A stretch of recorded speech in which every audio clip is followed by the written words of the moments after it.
Today in this video I will talk about money.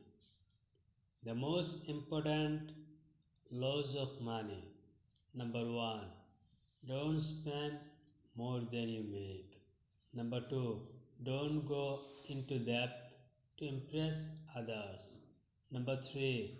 Actively invest and track your net worth. And number 4. Don't buy depreciating assets. Important lessons about money. If you want to chase the cat, it will always run away from you. If you have what the cat wants, it will always come to you. Save to invest. Money speaks only one language.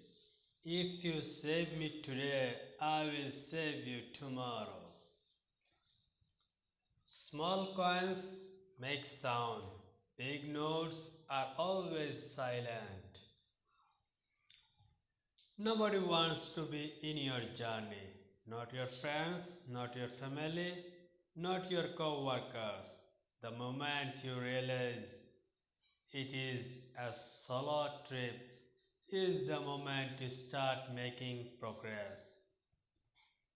From today onwards, we will try to save our money and invest it in the right way so that we can't face any problems in our near future. Today, up to this in this video, we will be talking some other things in our next video.